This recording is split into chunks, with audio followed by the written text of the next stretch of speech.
En este capítulo vemos cómo el pueblo con el paso del tiempo deja de buscar o deja de darle prioridad a Dios. Y cuando Nehemías va a Jerusalén y hasta el periodo en que se quedó fue aproximadamente 12 años.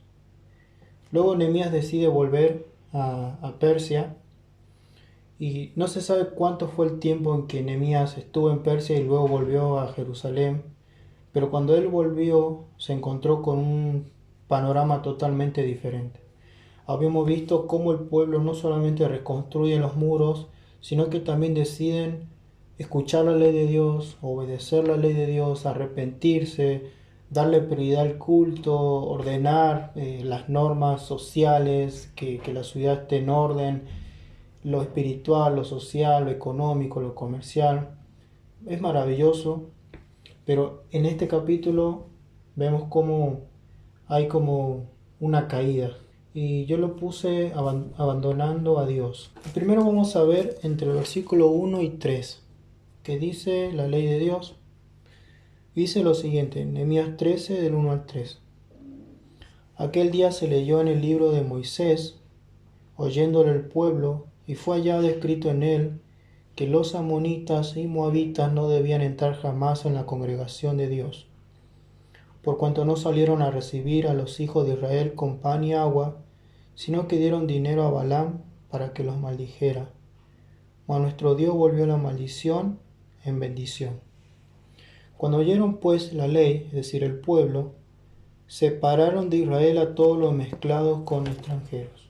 Se puede interpretar estos versículos del 1 al 3 como una relación al capítulo 10, que es cuando habla acerca de que el pueblo hace el pacto delante de Dios y pone en práctica. Y hay una parte del 10 donde dice que ellos deciden separar, ¿sí? Los que eran de los matrimonios mixtos con otros pueblos, separar de los judíos con los no judíos. Y, y vemos que aquí entre el 1 y el 3 es como que se cumple y se puede interpretar como una relación al mismo tiempo en que se vio el capítulo 10.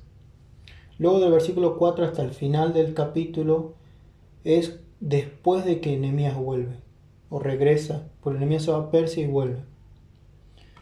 Ahora, había dicho que, ¿por qué era importante?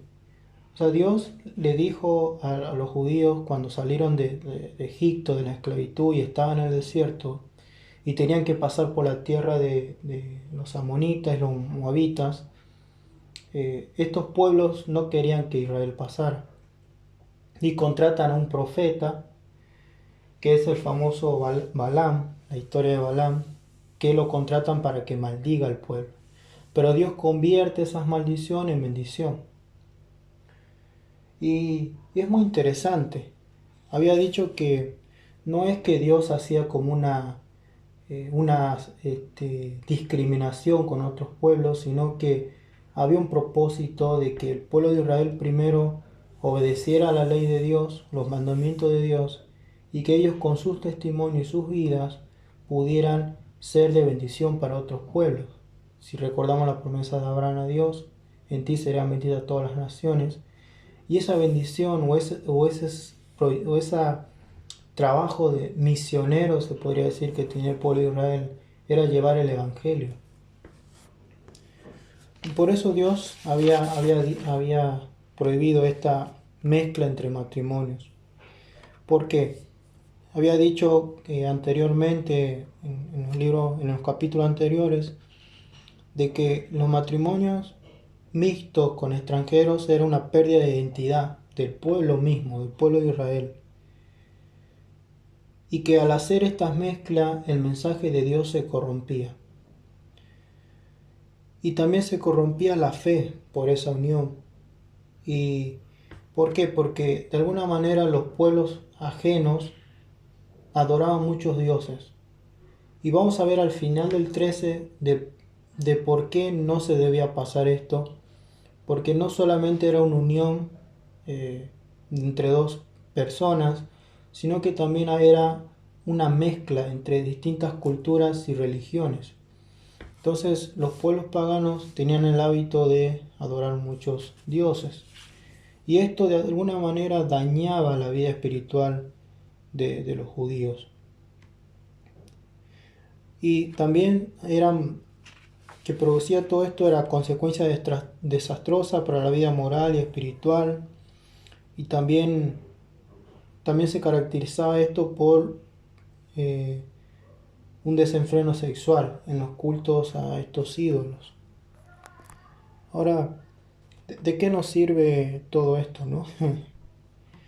Nosotros de alguna manera hemos sido redimidos, hemos sido restaurados y todo por la obra de Cristo.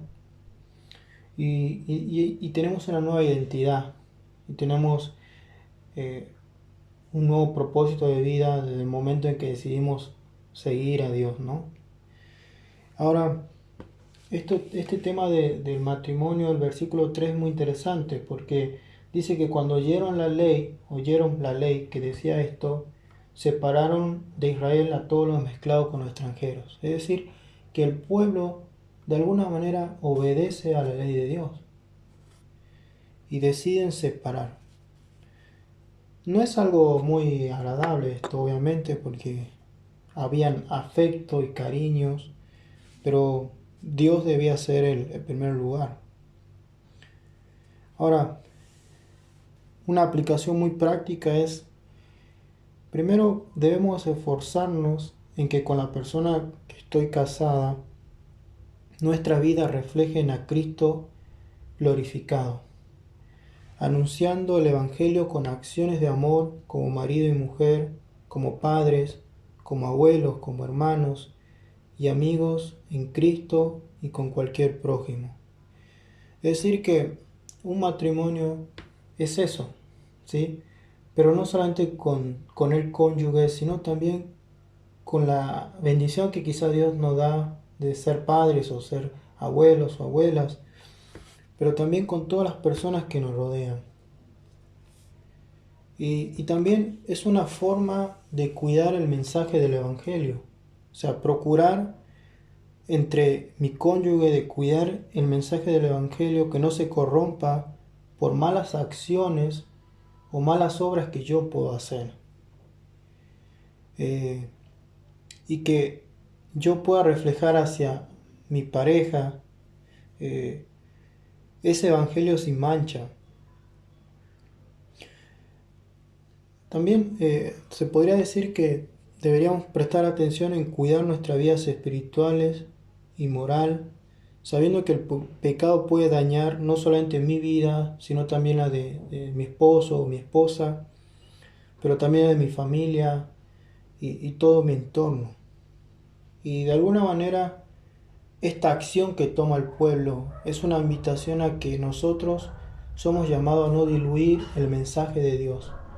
Y no solamente con lo que conozcamos de Dios o escuchemos de Dios, sino también con lo que pongamos en práctica. Bueno, ahora acá se viene una parte muy, muy densa hasta el final, muy fuerte. Y lo primero que sucede es que Nehemías se va. ¿Sí? Nehemías se va a Persia. No se sabe el tiempo en que estuvo allá, pero cuando volvió la ciudad santa dejó de ser santa. Y el versículo 4 dice, y antes de esto el sacerdote Eliasib, siendo jefe de la casa de la cámara de nuestro Dios, había emparentado con Tobías. ¿Tobías quién era? Tobías era un enemigo, era alguien que se había opuesto fervientemente a Nehemías y a las personas que querían construir el muro. Era alguien que había calumniado, difamado, y esta persona se había emparentado con Eliasib, que era un sacerdote del templo. Y dice y le había hecho una gran cámara en la cual guardaban antes las ofrendas, es decir, le hicieron una casa ahí adentro. Y el versículo 6 Dice, más todo esto yo no estaba en Jerusalén. Bueno, ahí dice lo que había dicho. Y el versículo 8 dice, y me dolió en gran manera, es decir, Nehemías, y arrojé todos los muebles de la casa de Tobías fuera de la cámara. Y dije que limpiasen las cámaras e hice volver allí los utensilios de la casa de Dios, las ofrendas y el incienso. Bueno, acá sucede algo muy fuerte, ¿sí? A ver, el templo de alguna manera era la casa de Dios. Y los lugares donde antes eran para la provisión para los sacerdotes y los levitas, o sea, las cámaras o los espacios donde se guardaba la comida, que era para proveer a los que servían, dejó de darse ese uso y ahora vivía un hombre llamado Tobías. No se sabe qué fue primero, ¿sí? No se sabe si el pueblo dejó de dar el sustento para los servidores del templo o si Eliasib le dijo a Tobías, venite acá y ya fue esto, que se vayan los levitas. No se sabe qué fue primero, pero lo que hizo Eliasib fue muy grave, muy grave. Porque de alguna manera él tenía una responsabilidad privilegiada. ¿Por qué? Porque él tenía que cuidar y supervisar los aposentos de la casa de Dios. Y una de las cosas que hace Eliasib es abusar de su posición de autoridad, empleando un privilegio santo para un propósito secular. También había entorpecido la obra de Dios. ¿Por qué? A ver, no solamente servía en el templo, sino que también enseñaba la ley de Dios. Y este hombre, y habían más personas que se habían corrompido, habíamos visto en Nehemías 6. Este hombre no solamente hizo un favor, ¿sí? Un pecado grave, sino que también le dijo a las personas que tenían la responsabilidad de cuidar el templo y enseñar al pueblo la ley de Dios, que ya no era necesario. ¿Sí? Es decir, sí, es verdad, pero hasta ahí nada más. Ahora, si no hay gente que enseñe la palabra de Dios, si no hay gente preparada, ¿qué puede recibir el pueblo? Y esto es lo que estaba pasando. O sea, no solamente había favorecido, sino que también había entorpecido la obra de Dios. Y estaba con total indiferencia pese a la gravedad del pecado. No vemos que no dice el texto que este hombre se arrepiente, sino todo lo contrario. Entonces, lo que había pasado era algo muy grave. Pero lo que hace Nehemías es el versículo 9, bueno, primero el 8. Este pasaje me hace acordar mucho cuando Jesús va al templo y tira a los que hacían negocio en el templo, que de alguna manera es muy parecido lo que estaba pasando. Recordemos que no solamente habían privilegios religiosos, sino también comerciales y políticos. Pero Nehemías, con total amor al Señor, el versículo 9, dijo, y dije que limpiasen las cámaras, e hice volver allí los utensilios de la casa de Dios, las ofrendas y el incienso. Ahora, ¿qué aplicación podemos sacar nosotros de aquí, no? De alguna manera nosotros somos llamados a ser diligentes espiritualmente delante de Dios, pero también a tener cuidado de no caer en una negligencia espiritual. Porque si yo dejo de ser diligente, voy a caer en una negligencia, o sea, voy a empezar a menguar y voy a empezar a permitir cosas en mi vida, en mi familia, que el Señor no desea. Ahora, ¿qué cosas afectaron a esto, no? Quizás la urbanización, puede ser, la secularización, el materialismo, el dinero, pueden ser muchas cosas. Pero de alguna manera el pueblo, y empezando por los sacerdotes, habían empezado a negociar las cosas espirituales, lo que realmente valía, ¿no? Y nosotros también somos llamados en ese sentido, a no ceder, a no ceder. Luego los siervos de Dios desatendidos. Y el versículo 10 dice: encontré asimismo que las porciones para los levitas no le habían sido dadas, y que los levitas y cantores que hacían el servicio habían huido cada uno a su heredad. Es decir, si los levitas no tenían que comer y tenían que mantener familias, tenían que hacer algo, ¿no? Esto me hace acordar al periodo de los jueces, cuando los que tenían que servir en el templo o tenían que servir a Dios no estaban sirviendo a Dios y tenían que irse porque nadie los sostenía en el templo. Esto era así funcionaba el sistema en ese tiempo, en el templo. Y es como que bueno, no hay ofrenda, no hay nada, bueno, me tengo que ir. Entonces, el servicio, la parte espiritual dejó de ser prioridad, literalmente.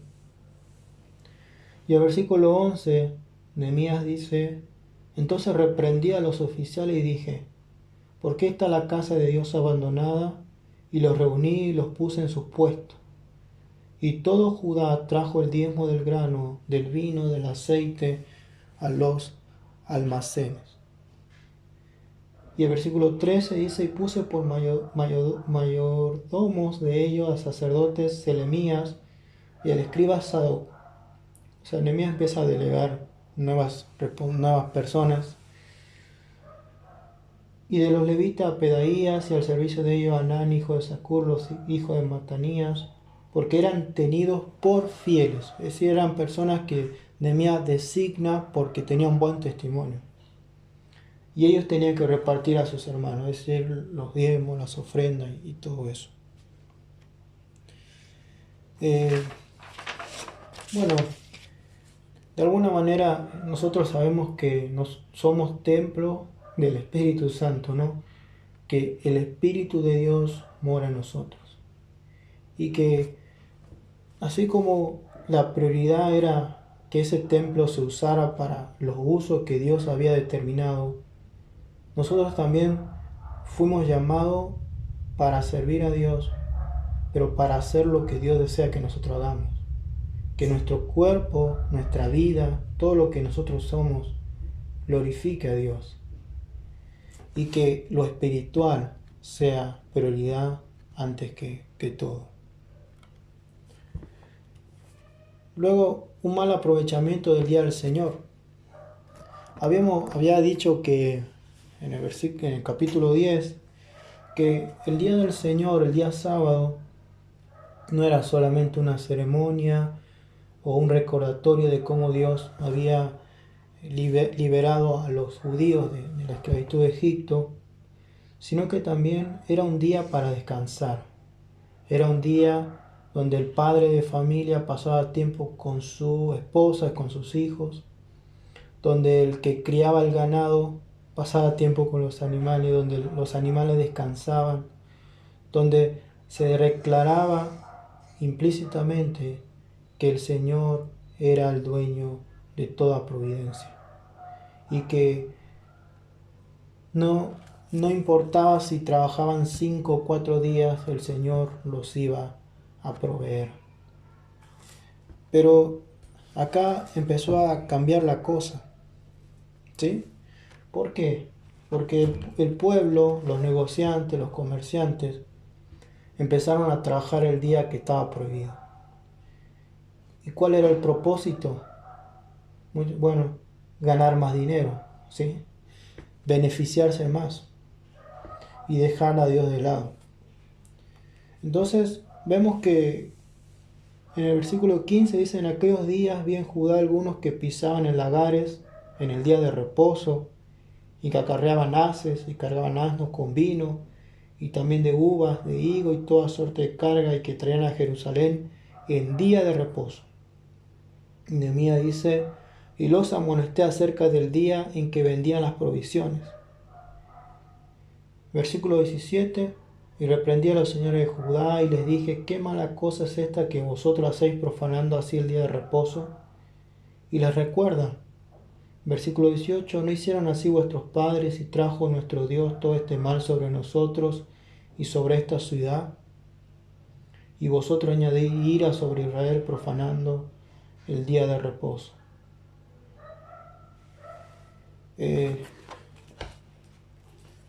Bueno, es muy fuerte, pero es muy real. O sea, no solamente era un daño que era un pecado hacia Dios, sino que también dañaban toda la comunidad. O sea, no solamente su familia, sino todo el pueblo. Y Nehemías toma una decisión. Y el versículo 21 dice, y les amonesté y le dije, ¿por qué os quedáis vosotros delante del muro? Si lo hacéis otra vez echaré mano. Desde entonces no vinieron día de reposo. Y el 22 dice, y dije a los levitas que se purificasen y viniesen a guardar las puertas para santificar el día de reposo. Bueno, muy interesante lo que hace Nehemías. Y también es ¿qué aplicación podemos sacar de aquí? De alguna manera podría decir que nosotros todos tenemos responsabilidades, todos tenemos cosas que hacer en nuestro día y tenemos un día del Señor, obviamente, pero ¿cuál es nuestra prioridad en nuestro día a día? ¿Por qué hacemos lo que hacemos? Y si realmente nosotros descansamos en lo que Dios es y en su providencia. Nosotros nos podemos esforzar, nos podemos hacer muchas cosas, pero si dejamos de prestar atención a lo espiritual, de nada sirve. Luego, las normas de Dios ignoradas. Y acá vamos a ver algo también que el versículo 23 dice, vi asimismo en aquellos días a judíos que habían tomado mujeres de Asdod, amonitas y moabitas. Es decir, lo que pasó acá fue una total destrucción de la familia. ¿Por qué?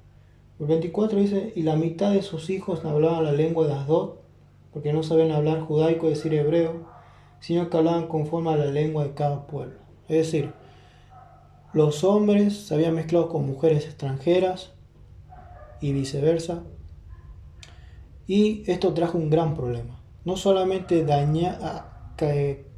dañaba o pecaban delante de Dios, sino que también destruían totalmente la familia o la parte espiritual que Dios quería, ¿sí? Entonces esto fue un desastre, literalmente. No fue algo que Dios deseara, pero acá vemos también, de alguna manera, también quizá muchos tomaban estos matrimonios por conveniencia. Y Nehemías cita el caso de Salomón.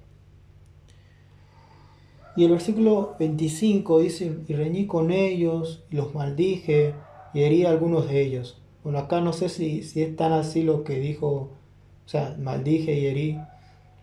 Tendría que ver en el original, pero es muy interesante la reacción de Nehemías, porque dice, y les arranqué los cabellos y les hice jurar diciendo, no daré vuestras hijas a sus hijos, y no tomaré sus hijas para vuestros hijos, ni para vosotros mismos.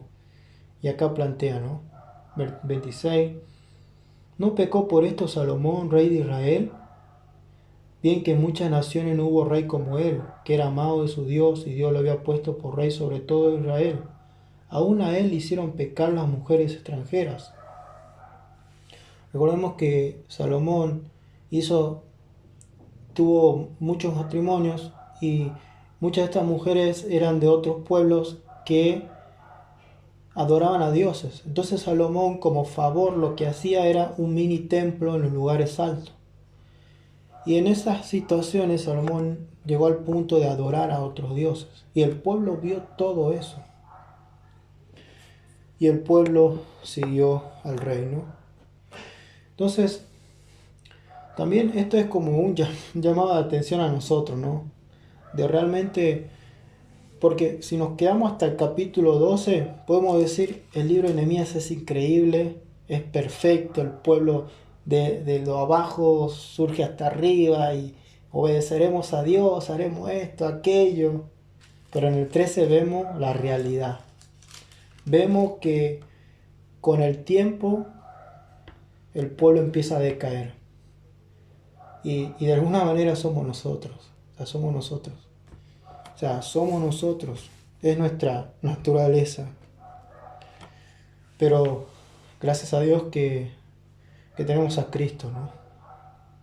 Ya vamos a cerrar con eso, pero primero quiero terminar acá. Y dice 27, y obedeceremos a vosotros para cometer todo este mal tan grande, pero prevaricar contra Dios, tomando mujeres extranjeras. Y miren el 28. Y uno de los hijos de Jodaya, hijo del sumo sacerdote Eliasib, que había nombrado al inicio, era yerno de Sanbalat. O sea, Sanbalat era otro enemigo de los judíos. Es decir, los propios enemigos del pueblo de Jerusalén estaban dentro del templo y del mismo pueblo. Y se habían mezclado todo. Por tanto, lo ahuyenté de mí. Entonces, de alguna manera, esto es como un llamado de atención a nosotros. Somos llamados a hacer luz y a hacer la sal. Y eso significa no descuidar lo que Dios desea de nosotros, ¿sí? No dejar de lado nuestra identidad.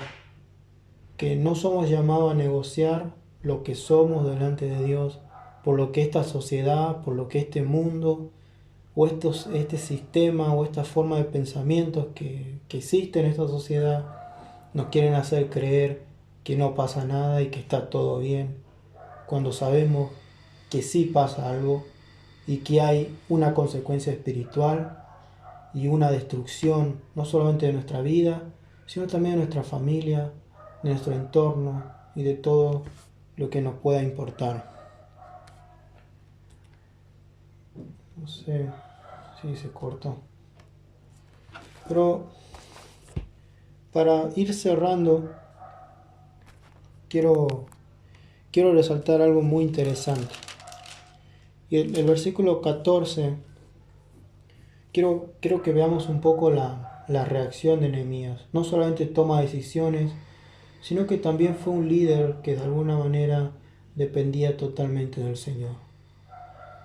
Y el versículo 14 dice: acuérdate de mí, oh Dios, en orden a esto, y no borres mi misericordia que hice en la casa de mi Dios y en su servicio.